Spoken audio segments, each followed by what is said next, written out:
그 다음에 문제 2번 보도록 하겠습니다. 그래서 우리 문제 2번은 무조건 뭐라 그랬어요? 네, 문제 2번은 무조건 일반 전표세요. 무슨 전표요?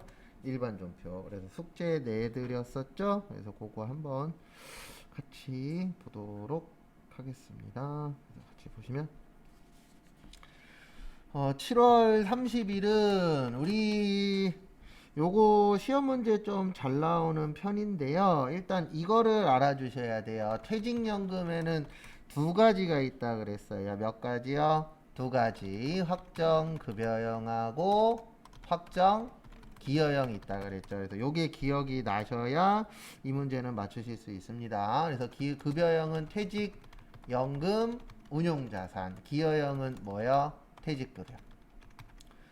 그러니까 우리가 지금 하고 있는 게 분계잖아요. 그래서 분계 잘하는 방법은 솔직히 딴 거 없고요. 이거 잘하면 돼요. 뭐 나오면 뭐 있잖아요. 그걸 내가 얼마나 기억할 수 있느냐. 그게 핵심이라고 보시면 될 것 같습니다. 그래서 거기 지금 보시면은 무슨 형이에요? 확정급여형이죠. 무슨 형이요? 확정급여형. 그러면은 퇴직연금 운용 자산 얼마요? 1000만원. 그 다음에 대변에 보통 예금 얼마요? 1000만원. 끝. 그러니까 여기에서 키포인트는 요게 키포인트예요. 뭐가 키포인트냐면은 무슨 형이요? 확정급여형. 그래서 이 문제 자체가 문제 푸시는 분이 확정급여형을 아느냐 모르느냐 이제 그거를 물어본 문제이고요. 그 다음에 다음 거 보시면 8월 28일 보시면은요. 부영상사의 파산으로 인해 단기대여금 얼마가 있으셨어요? 500만원이 회수 불가능하게 됐대요. 그 다음에 대손충당금 잔액은 얼마가 있으셨대요? 네, 300만원이 있었대요. 앞에 보세요. 요 파트는 요게 기억나셔야 됩니다. 우리 대손충당금은 무슨 법 쓴다 그랬죠? 보충법. 무슨 법이요? 보충법. 그 다음에 요 두 줄 추가적으로 더 외워주세요. 대손상각비가 있고 기타에 대손상각비가 있다라고 몇 번 적어드린 적 있습니다. 많이는 아니지만 몇 번 적어드린 적은 있어요. 그래서 대손상각비는 매출 채권일 때 쓰는 거예요. 그래서 매상매출금이나 바드럼, 판매비와 관리비. 그 다음에 기타는 매출 채권이 아닐 때 쓰는 거예요. 대여금이나 미수금, 영업, 외비용. 그래서 지금 문제는 거기 지문에 보시면 뭐라고 써있죠? 단기 대여금이라고 써있죠. 그래서 이런 것들을 파악을 잘 해주셔야 문제 맞추시는데 지장이 없습니다. 그래서 결론은 대손충당금은 얼마밖에 없었어요? 300. 그 다음에 제가 여기에다가 단기대여금이라고 쓸 거예요. 뭐라고 썼어요? 단기대여금. 왜 썼죠? 이따가 입력할 시간 좀 드릴 거거든요. 입력할 때 보면은 대손충당금이 여러 개가 있어요. 그래서 제가 잠깐 보여드리면 여기 일반 전표 가셔서 8월 28일 그럼 여기에다 대손 치면 이렇게 대손충당금이 되게 많이 나와요. 여기에서 뭐야? 단기 대여금을 선택해라 그 뜻입니다. 그 다음에 대변에 못 받은 단기 대여금은 얼마예요? 500이죠. 누구 거요? 부영 거. 그래서 결론은 500만원 못 받게 됐는데 얼마밖에 준비를 못했죠? 300밖에 준비 못했죠? 그 준비 못한 그 다음에 모자른 금액은 기타에 뭘로 쓴다고요? 대손 상각비. 그래서 요거 기억을 좀 해주셔야 됩니다. 정리하시고.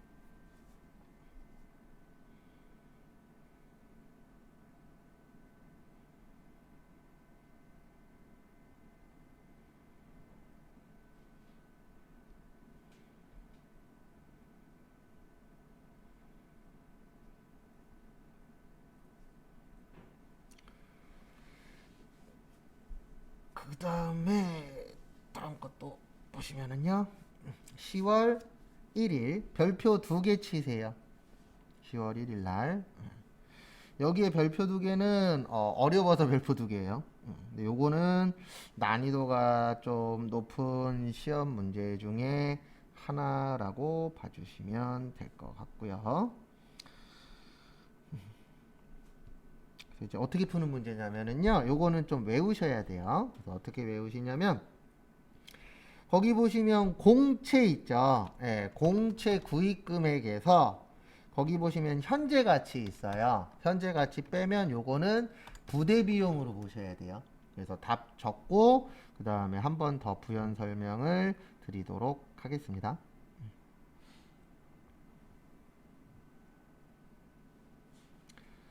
그래서 한 번 더, 그 다음에 답 먼저 쓸게요.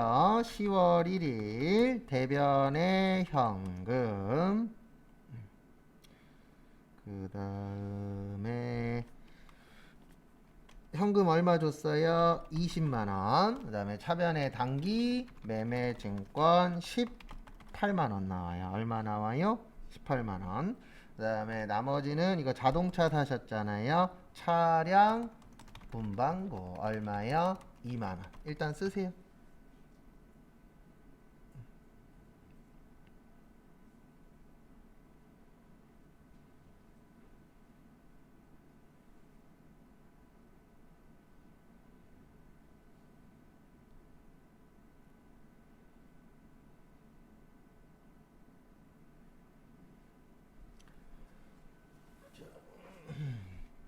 요거 두 개는 이해하셔야 돼요. 거기 다 나와 있어요.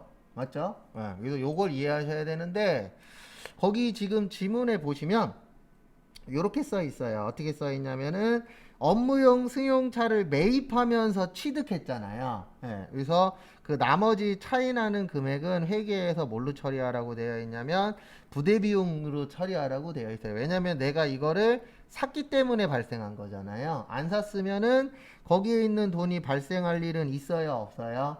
없겠죠. 그래서 이렇게 처리한다라는 거 좀 봐주시기 바랍니다.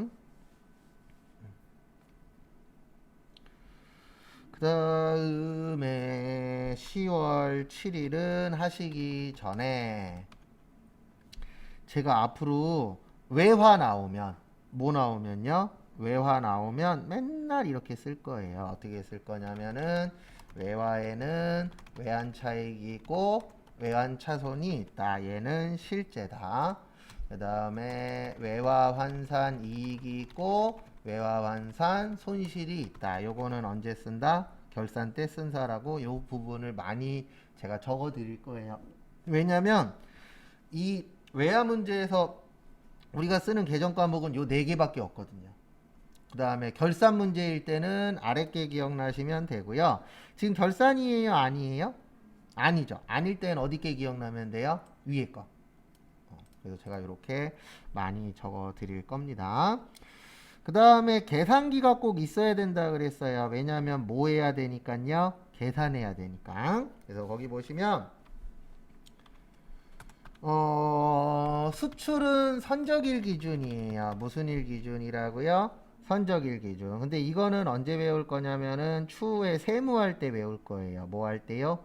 세무할 때. 그거는 참고를 좀 해주시고요. 그래서 거기 보시면 선적일자 몇 월 며칠이죠? 9월 23일. 그래서 9월 23일 날 이렇게 됩니다. 어떻게 되냐면은요. 3,000달러 곱하기 9월 23일 날 1달러당 얼마였죠? 1,200원. 그래서 360만 원 나와요. 얼마 나와요? 360. 그 다음에 다음 거 보시면 10월 며칠이요 지금? 7일이죠. 그러면 여기도 몇 달러예요? 3,000달러. 근데 10월 7일 날은 얼마가 되셨죠? 1,400원이 됐어요. 얼마요? 1,400원. 그러면은 얼마가 되냐면 500이 아닌데 잠시만요. 420이 돼요. 맞죠? 네. 그래도 결론은 360 원래 받아야 되는데 환율이 올라서 얼마 받았죠? 420 받았죠. 그래서 얼마 더 받았어요? 60만 원 더 받았죠? 요거를 이제 분계로 만드시면 됩니다. 그래서 답은 이렇게 돼요. 10월 7일 날 원래 얼마 받았다고요? 보통 예금으로 420 받은 거예요. 왜냐면 환율이 뭐 했으니까 올랐으니까. 근데 원래 받기로 되어 있었던 건 360이었죠. 그래서 외상 매출금 300 얼마였어요? 60이었어요. 그래서 원래는 360이었고, 그 다음에 누구 거였어요? ABC. 그 다음에 결론은 더 받았어요? 덜 받았어요? 더 받았죠. 외환차 이익으로 처리하시면 됩니다. 왜냐면 지금은 결산 아니잖아요. 그러면 이익 났으면 외환차 이익, 손해 봤으면은요 외환차 손인데, 왜 이익 난 거로 처리를 하셔야 되냐면 원래는 얼마 받기로 되어 있었다고요? 360. 근데 얼마 받았죠? 420 받았죠. 그래서 결론은 더 받았다, 덜 받았다, 더 받았다. 이렇게 처리를 해주셔야 된다라는 거 참고하시고요.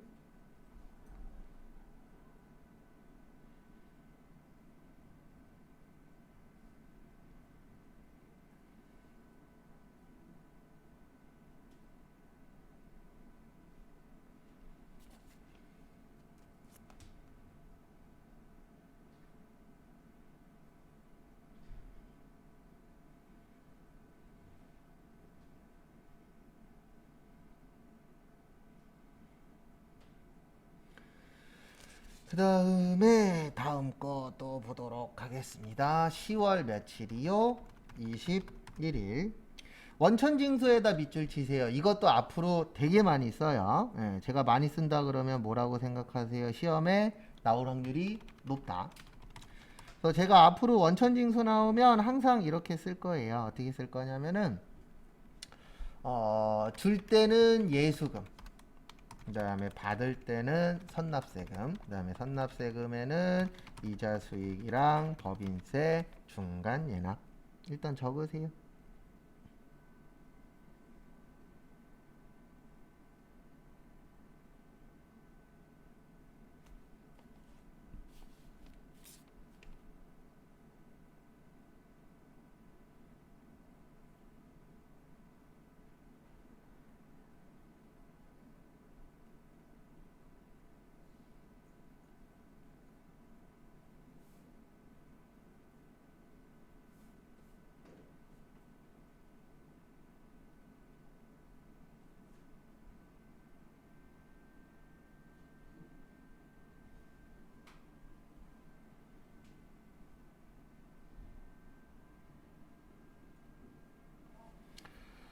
그 다음에 지금 여기는 지문에 뭐라고 써 있죠? 이자 수익이라고 써 있습니다. 뭐라고 써 있어요? 이자 수익. 그래서 이렇게 하시면 되세요. 보통 예금에서 50만 원의 이자가 발생했다라고 되어 있죠. 대변에 이자 수익 얼마 발생했다고요? 50만 원. 그 다음에 거기 지문에 보시면은 몇 프로 세금 띄시겠대요? 예, 15.4%. 실제 이만큼 띱니다. 그래도 50만 원 곱하기 15점 몇이요? 4면 7만 7천 원 나와요. 얼마 나와요? 7만 7천 원. 근데 제가 아까 뭘로 처리한다 그랬죠? 선납 세금 처리한다 그랬죠. 그래서 무슨 세금이요? 선납세금. 그래서 세금으로 7만 7천 원 띄었고, 나머지는 뭘로 하셨대요? 네, 보통 예금으로 하셨대요. 그러면 무슨 예금 쓰세요? 보통 예금 42만 3천 원. 그러니까 이 문제는 시험에서 이거 물어보는 거예요. 뭐 물어보냐면은 저거 선납세금에 대해서 아느냐 모르느냐, 그걸 물어보는 문제라고 봐주시면 될 것 같습니다.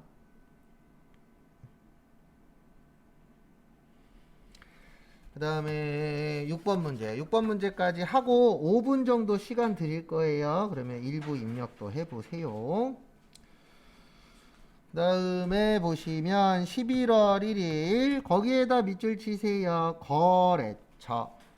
무슨 처요? 거래처. 거래처하고 밥 먹으면 뭐라 그랬었죠?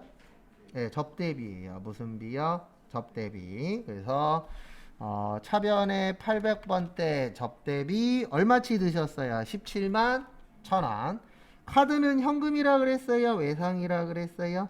외상이라 그랬어요. 그래서 대변에 미지 급금 17만 1,000원. 무슨 카드요? BC 카드. 지금부터 많이는 못 드리고 시간 5분 드릴 테니까 분계 적으신 거 보시고 입력 한번 해보세요. 문제 3번은 메인 매출 전표세요. 무슨 전표요? 메인 매출 전표. 그래서 11시 10분까지 시간 드릴 테니까요. 메인 매출 전표 분계하시고 입력까지도 해보세요. 그리고 미리 설명드리는데요. 다음 주 이제 한 이틀 정도 1시간 풀고 1시간 맞추고 이렇게 진행을 할 건데요. 그 문제 풀어보면 아시겠지만 전산회계 1급은 진짜 빨리 풀어야 돼요. 왜냐면 시험 중에서 세모는 90분이거든요. 시험 시간이. 그 부족하진 않아요. 내가 아는 거는 다 풀고 나올 수 있는데 회계 같은 경우에는 좀 타자가 느리시거나 우왕좌왕 한두 번 해버리면 시간이 부족할 수도 있어요. 그래서 제가 봤을 때 전산회계 1급이 어떻게 보면은 저희 시험 중에선 제일 타이트해요. 시험 자체가. 일단 메인 매출 전표 맞춰보고 입력도 보여드릴게요. 근데 일반 전표는 입력은 요번 주, 그러니까 내일까지는 입력 보여드리고, 그 다음에 다음 주는 이틀 동안에는 답만 적어 드릴 거예요. 왜냐면 입력 해보시면 아시겠지만 반복 연습하면 다 할 수 있잖아요. 그래서 9월 30일 날 매출의 과세죠. 영광의 뭐 팔았어요? 제품 팔았죠? 5천. 그 다음에 세금 얼마예요? 500. 그 다음에 대금 수령은 보통 예금으로 얼마 하셨어요? 3천. 그 다음에 나머지는 어음 받았죠? 받을 어음 2,500.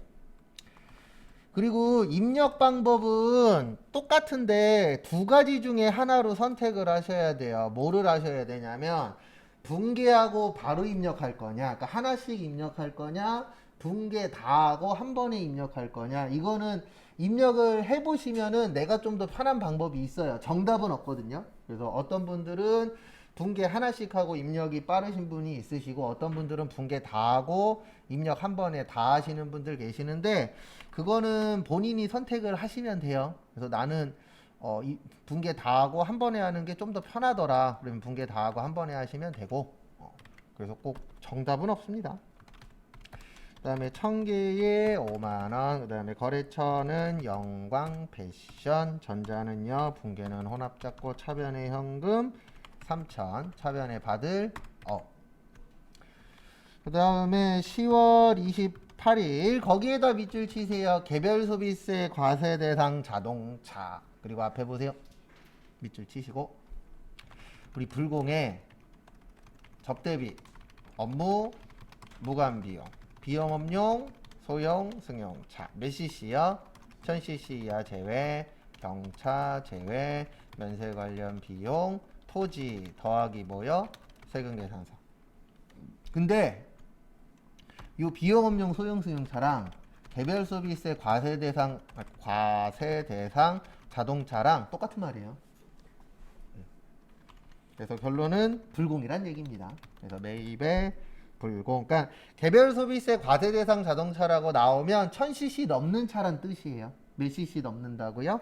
1000cc. 그래서 우주 전자는 차변에 차량 운반고 3,300. 다음 달에 하기로 했죠. 미지 급금 3,300.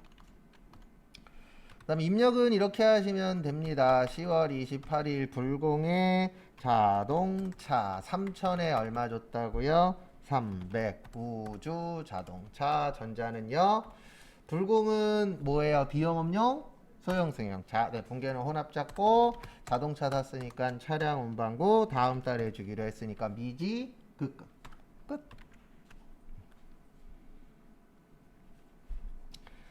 (11월 5일) 거기에다가 밑줄 치세요. 교육. 가운데 보시면 교육 있죠?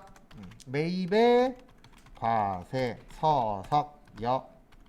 교육 받으면 뭐라고요? 교육 훈련비. 그 다음에 아이고 죄송합니다. 과세 아니에요. 면세예요. 거기 두 번째 줄에 계산서에다 밑줄 치세요. 뭐에다 밑줄 치세요?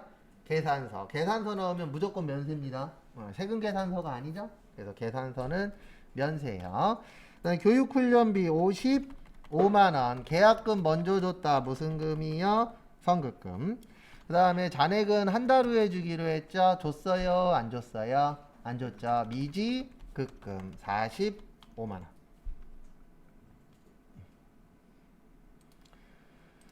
그래서 11월 5일 날 매입의 면세 품목은 어디 갔냐? 교육 55만원, 거래처는 서석 컨설팅, 전자는 여, 붕괴는 혼합작고, 원재료가 아니고 교육했으니까 교육훈련비인데 영업부니까 몇 번대요? 800번대.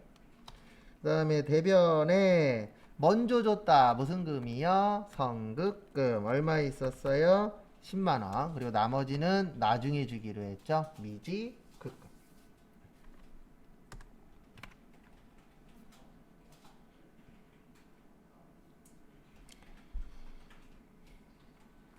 (11월 10일은) 제품 팔았죠. 매출에 현금 영수증이니까 현가 박사원. 대변에 제품 팔았다. 제품 매출 200. 그 다음에 세금 얼마예요? 20. 그 다음에 현금 받았죠? 현금 얼마예요? 220. 끝. 이건 별거 없죠? 11월 10일. 그리고 본인 상황에 맞춰서 하시면 돼요. 나는 붕괴가 좀 잘 돼. 그러면 입력 연습 더 하시고, 나는 붕괴가 잘 안 돼. 그러면 일단 붕괴를 먼저 연습을 하셔야 돼요. 왜냐면 붕괴 안 되면 입력하는 의미가 없잖아요. 그래서 붕괴 연습을 초반에 좀 많이 하시고, 그 다음에 무슨 연습하시면 돼요? 입력 연습. 그리고 입력은 하나 갖고 반복을 많이 하세요. 저 지금 입력할 때 하나당 한 20초 안에 하잖아요. 그러면 여러분들은 40초 안에 해야 돼요. 40초면 할 수 있어요. 연습 계속 꾸준히 하시면. 그 다음에 12월 10일 거기에다 밑줄 치세요. 근로자. 우리 거래처 나오면 접대비라 그랬죠. 직원 나오면은요 복리후생비. 그래서 매입의 카과 하나로 생산직이니까 500번대 복리후생비 100. 그 다음에 세금 얼마야? 10. 대변에 카드니까 미지 급금 110. 12월 10날 매입의 카과 품목은 선물 100만원에 10만원. 거래처는 하나로 마트. 그 다음에 잠시만요. 하나 빠졌네. 무슨 카드요? 하나카드. 그래서 카드는 하나카드. 그 다음에 카드일 때는 되도록이시면 붕괴를 카드로 하세요. 몇 번이요? 4번. 그러면 여기 미지급금에 하나카드 되어 있죠? 그럼 여기 뭘로만 바꿔주시면 돼요? 복리후생비 몇 번대요? 500번대. 이렇게 하셔도 되고요. 모르겠으면 무조건 붕괴 뭘로 잡으시라고요? 혼합. 그래서 혼합으로 잡으신 다음에 여기 복리후생비하고 대변에 미지급금인데 여기가 하나 카드로 안 바뀌어요. 혼합으로 하면. 그럼 여기에서 무슨 카드 치시면 돼요? 하나 카드 찾으셔도 돼요. 이렇게 하나 저렇게 하나 결과값은 어때요? 똑같아요. 근데 왜 카드로 하라고 설명드리냐면 카드로 하시면은 여기 안 넣어도 되거든요. 카드가 여기 하나 카드 잡으면 여기에서 카드로 넣으면은 카드가 그냥 자동으로 연결이 돼요. 그래서 조금 편하게 쓰라고 만들어 놓은 거니까 활용하시면 좀 더 편하게 하실 수 있습니다. 12월 15일에 별표 3개 치세요. 요것도 엄청 잘 나와요. 근데 무슨 문제예요 이거? 수입 문제예요. 무슨 문제예요? 수입 문제예요. 그래서 거기 써 있잖아요. 수입했다라고. 그래서 이제 수입 문제인데 수입 문제 푸실 때는 요것만 조심하시면 돼요. 제가 수입 나오면 항상 이렇게 씁니다. 거래처는 세관, 그 다음에 뭐만에게 처리하시면 돼요? 부가세만. 그래서 요게 기억이 나셔야 예, 맞출 확률이 올라간다라는 거 참고하시고요.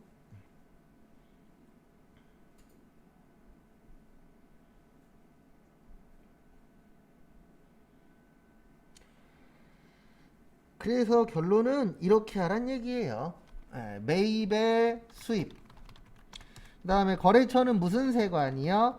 부산 세관. 예, 호주에서 갖고 왔든 어디에서 갖고 왔든 상관없어요. 그 세관명 적어주시면 되시고요. 그 다음에 전자는 뭐만에게 처리한다고요? 부가세만. 그래서 거기 가로에 써놨어요. 우리 헷갈릴까봐. 뭐라고 써놨어요? 부가세만 뭐 할 것? 회계 처리할 것. 왜 써놨어요? 우리 헷갈릴까봐 적어주신 거예요. 그 다음에 보시면 세금 얼마예요? 500이죠. 뭘로 내셨대요? 보통 예금 500. 그리고 요거 설명 좀 들어주세요. 앞에 보시면 매입의 수입이죠. 품목은 기계장치 사셨대요. 얼마에 사셨냐면 5천에 500. 거래처는 부산세관. 전자는 그다음 분계는 뭐라고요? 혼합. 그러면 여기에 부가세만 떠요. 왜 부가세만 뜨냐면 수입은 부가세만 회계 처리하도록 되어 있거든요. 근데 이게 이제 프로그램이 좋은 걸 쓰면은 이렇게 뜨는데 회사 가셔서 안 좋은 거 쓰면은 여기에 필요 없는 것까지 뜨기도 합니다. 저도 회사 다닐 때 싼 거 쓰면은 날 안 도와줘요. 그 비싼 거와 싼 거의 차이는 딱 하나라고 보시면 돼요. 비싸면 비쌀수록 내가 실수할 확률이 줄어들어요. 왜냐하면 프로그램에서 사람들 친화적으로 만들어 놓기 때문에. 예. 그 대신 그게 다 돈이잖아요. 그러니까 싼 걸 쓰면은 프로그램이 나를 덜 도와줍니다. 그래서 싼 걸 쓰면 싼 걸 쓸수록 아는 게 많아야 되더라고요. 이렇게 해서 입력해 주시면 되세요. 근데 입력해 보시면 아시겠지만 입력이 중요한 게 아니라 이게 중요한 겁니다. 분계 못 쓰면 입력도 못 하죠. 그래서 마무리 하시고 11시 35분에 뒤에 거 하고 그 다음에 끝나는 대로 바로 저거 할 거예요. 뭐 할 거냐면은 그 연결재무제표. 그래서 연결재무제표 못 외우신 분은 다시 외워주시기 바랍니다.